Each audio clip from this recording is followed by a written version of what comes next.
Birazdan izleyeceğiniz senaryoda Hazreti İsa yeryüzüne inecek ve Yecüc Mecüc'ün de ortaya çıkmasıyla bu toplulukla savaşacak. Ancak lütfen bunun hayali bir kurgu olduğunu ve anlatacağım olayların senaryo olduğunu unutmayın. İlk olarak coğrafya Kırgızistan topraklarıydı. Binlerce yıldır mühürlü duran ve içerisinde Yecüc Mecüc'ü barındıran Zülkarneyn geçitleri bir anda açılmaya başladı. İnsanlık henüz ne olduğunu anlayamadan sayıları milyonları bulan savaşçı bir topluluk ortaya çıktı. Yecüc ve Mecüc ordusu insanların alışık olmadığı kadar acımasızdı. Devasa zırhlar taşıyorlardı ve bunlar nükleer bombalara bile dayanıklı zırhlardı ve kılıçları vardı. Bu kavim dünyadaki suları çok hızlıca tüketebiliyorlardı. Derken Orta Asya'daki tüm gölleri ve Hazar Gölü'nü hızlıca içip kuruttular. Sanki yıllardır savaşmak için bekliyorlardı. Hristiyan dünyası ve Müslüman dünyası bunun beklenen Yecüc Mecüc kavmi olduğu konusunda görüş birliğine vardılar. Müslümanlar camilere akın etti, Kudüs'te ise dualar yükseldi. Mekke'de milyonlar aynı anda secdeye kapandı. Tam o sırada gökyüzü aniden beyaza büründü. Şimşek gibi bir ışık Şam semalarına indi. İnsanlar korkuyla göğe baktı. Emevi Camii'nin minarelerinin yanında parlak bir silüet görünüyordu. Bembeyaz elbiseler içinde bir kişi. Yüzünde huzur ama gözlerinde savaş vardı. Dünyanın dört bir yanında televizyon yayınları aynı kişiyi gösteriyordu. Hazreti İsa yeniden dünyaya inmişti. Kalabalık gözyaşları içinde bağırmaya başladı. İsa Mesih geri döndü. Hazreti İsa yere indiğinde etrafındaki insanlar diz çöktü. O ise sakin bir sesle konuştu. Korkmayın, zulüm uzun sürmeyecek. Yanındaki yaşlı bir kişi titreyerek sordu. Ey Allah'ın peygamberi, bunlar gerçekten Yecüc ve Mecüc mü? Hazreti İsa ise başını kaldırdı. Kuzeyden gelen kara bulutlara baktı. Evet, insanlığın son büyük fitnesi başladı, dedi. Aynı dakikalarda Yecüc ve Mecüc orduları toplanmıştı. Elindeki siyah baltayı yere vurdular ve insanlık çökecek. Şehirleri yakacağız, denizleri kurutacağız, dediler. O sırada bu kavimden olan haberci bir kişi geldi ve korkuyla yaklaştı. Efendim, güneyde gökten inen bir adamdan bahsediyorlar. Yecüc Mecüc ise kimmiş o deyince haberci, insanlar ona İsa diyor.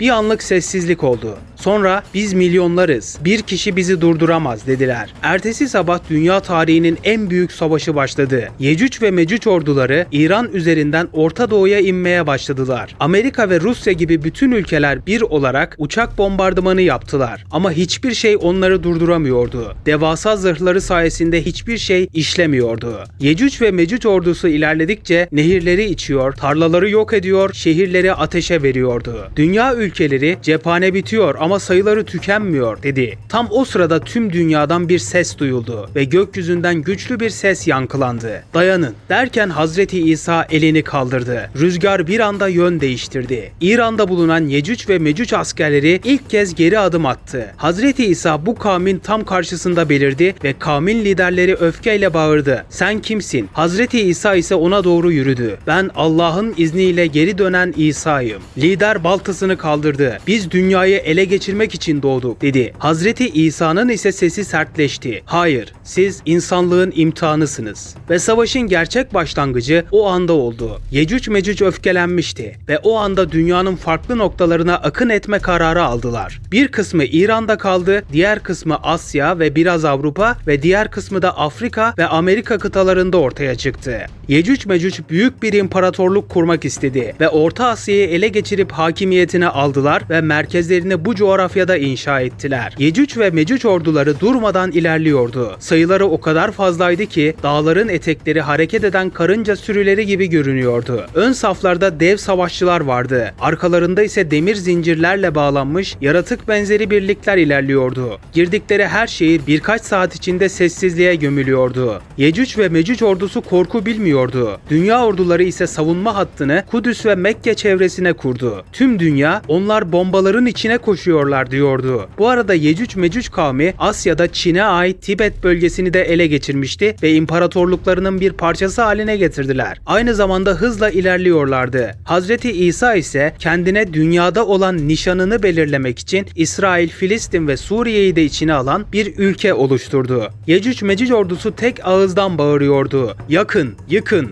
yok edin. Bu arada Hindistan'a da sıçradılar ve her yeri yakıp yok ederek imparatorluğunu genişletiyorlardı. Çok geçmeden Hindistan'ı ele geçirdiler. Ardından Çin üzerinden ilerleyerek bölgenin yarısına kadar geldiler. Amerika kıtasında ise Yecüc Mecüc kavmi ABD'nin tam ortasından toprak almaya başladı ve hızla ilerleyerek ABD'yi de düşürdüler. Ardından çok geçmedi ki bütün Amerika kıtasını hakimiyeti altına aldılar. Kudüs'te insanlar korkuyla kaçışırken Hazreti İsa burada yer alıyordu. Genç bir asker titreyerek sordu: "Ey Allah'ın peygamberi, onları gerçekten durdurabilecek miyiz?" Hazreti İsa ise sakin bir şekilde cevap verdi: "Zafer sayı ile değil, imanla gelir." dedi ve o sırada gökten şiddetli bir yağmur başladı. Ama bu sıradan bir yağmur değildi. Damlalar yere düştüğünde toprak ışıldıyordu. İnsanlar şaşkınlıkla birbirine baktı. Yecüc ve Mecüc askerlerinden bazıları acıyla bağırmaya başladı. Derileri yanıyor, gözleri kararıyordu. Liderleri öfkeyle bağırdı: "Durmayın, İsa'nın devletine saldıracağız. Durmak yok. Çoğunuz tekrar İran bölgesine gelin." dedi ve böylece Yecüc Mecüc tekrardan İran'da toplandı. Hızla Hazreti İsa'nın bulunduğu o kadim ülkeye doğru yakıp yıkarak gelmeye devam ediyorlardı. Fakat Hazreti İsa bu arada elini göğe kaldırarak Rabbine dua etmeye başladı.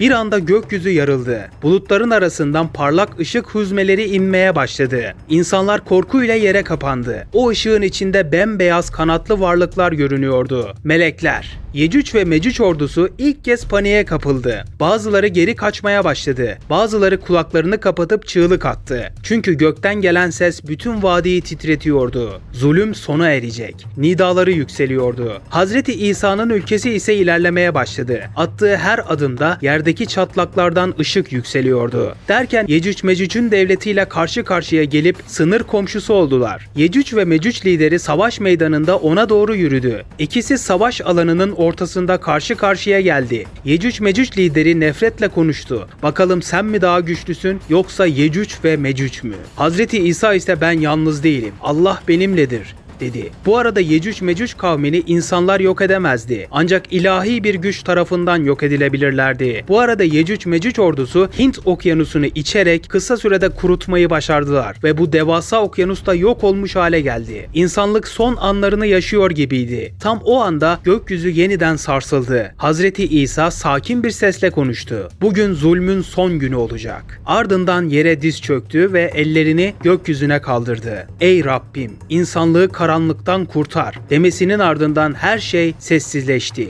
Sonra yer sarsılmaya başladı. Önce hafif bir titreşim vardı. Ardından dağlar çatladı. Yecüc ve Mecüc ordusu dengesini kaybetti. Yecüc ve Mecüc askerleri metrelerce savruldu. Zırhları parçalandı. Zırhları yok olunca bütün insanlık bu Yecüc ve Mecüc kavmine tüm teknolojileriyle saldırmaya başladı. Kavmin ilk kez gözlerinde endişe ve korku vardı. Bu sayede sayıları hızla azalmaya başladı. Yecüc Mecüc'ün lideri nefes nefese konuştu: "Bu güç nasıl mümkün olabilir?" Hazreti İsa göğe baktı. "Çünkü gerçek güç yalnızca Allah'a aittir" dedi ve en sonunda Yecüc Mecüc kavmi yeryüzünden silindi. Hazreti İsa hafifçe gülümsedi. Karanlık sona erdi. Gökyüzündeki bulutlar dağıldı ve o gün dünya uzun yıllar sonra ilk kez gerçek huzurun ne olduğunu hissetmişti.